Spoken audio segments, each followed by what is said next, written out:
নমস্কার বন্ধুরা, welcome back to my channel আইলিস কিচেনে সকলকে স্বাগত জানাই। আশা করি সবাই ভালো আছো, সুস্থ আছো। আজ একটা ডালের রেসিপি তোমাদের সাথে শেয়ার করব। যে কোনো বাঙালি বাড়িতে এই ডাল আর আলু পোস্ত যে কোনো নিরামিষ দিনে হবেই হবে। আজ তোমাদের সাথে শেয়ার করব সাবেকি পদ্ধতিতে বিউলির ডাল। তাহলে চলো প্রসেসটা শুরু করা যাক। বিউলির ডাল করতে প্রথমে আমি বিউলির ডালটাকে ভালো করে ধুয়ে 1 ঘন্টা মতন ভিজিয়ে রেখেছিলাম, বেশি লাগবে না। প্রেশার কুকারে ডালটা নিয়ে নিয়েছি, আর জল ডালের থেকে ওই 1 কড় মতন হবে। আর একটুখানি আমি তেল দিয়ে দেবো। এই তেলটা দিলে বিউলির ডালে অনেক সময় ছিট করে, তো তখন তেলটা থাকলে প্রেশার কুকার থেকে ছাড়াতে সুবিধা হয়, তার জন্য আমি একটু তেল দিয়ে দিলাম। এবার আমি প্রেশার কুকারটা বন্ধ করে দিচ্ছি। এবার 1-2 সিটি আমি দিয়ে নেব।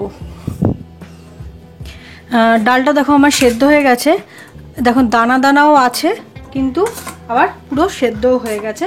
এই অবস্থার ডালটা খেতে আমার খুব ভালো লাগে, একেবারে গলে গেলে বেশি ভালো লাগে না। তো দেখো দানা দানা আছে। এবার আমি কড়াইতে সর্ষের তেল নিয়ে নিয়েছি।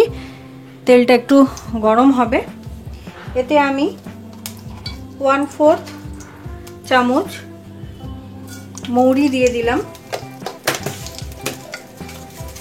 2 তেজপাতা আর 2 শুকনো লঙ্কা, এটা আমি ফোড়নে দিয়ে দিলাম।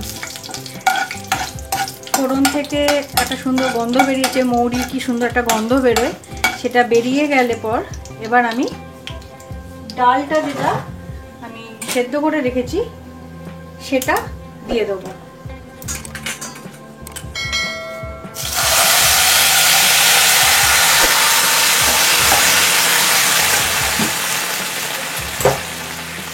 যে বাটিতে ডালটা রেখেছিলাম সেইটা ধোয়া বাকি জলটা একটু দিয়ে দেবো, কারণ আমি একটু পাতলা করব ডালটাকে, এতটা ঘন রাখবো না।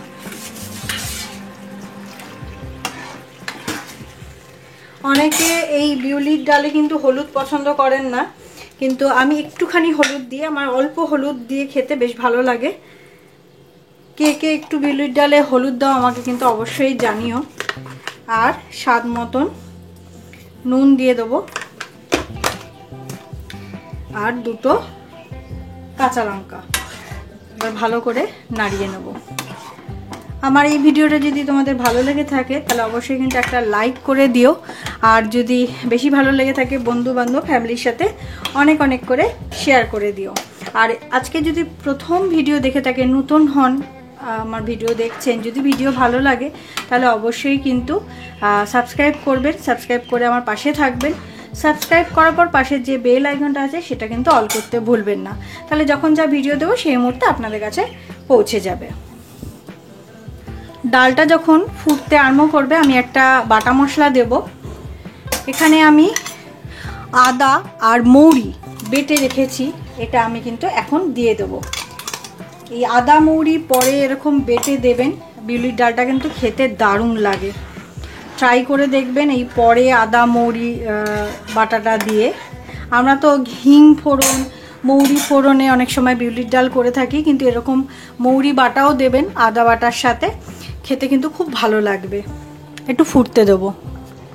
এবার আমি প্রয়োজন মতন একটু চিনি দিয়ে দেবো, অল্প অল্প মিষ্টির স্বাদ কিন্তু ভালোই লাগে বিউলির ডালে। এই বিউলির ডাল এবং আলু পোস্ত অনেকেরই খুব প্রিয়, বাঙালির ঘরে তো হয়েই থাকবে যে কোনো নিরামিষ দিনে। আমার ঘরেও খুব ভালোবাসে এই বিউলির ডাল এবং আলু পোস্ত। তো এইভাবে বিউলির ডালটা বানিয়ে দেখো, খুব ভালো লাগবে খেতে। আমার এই বিউলির ডাল একদম রেডি টু সার্ভ। তাহলে আজকে ভিডিওটা কেমন লাগলো জানিও কমেন্ট করে, আর ভালো লাগলে তো অবশ্যই লাইক করে দেবে। তো ভিডিওটা এখানেই শেষ করছি, দেখা হচ্ছে নেক্সট ভিডিওতে। ততক্ষণ তোমরা ভালো থেকো, সুস্থ থেকো, সাবধানে থেকো। ধন্যবাদ।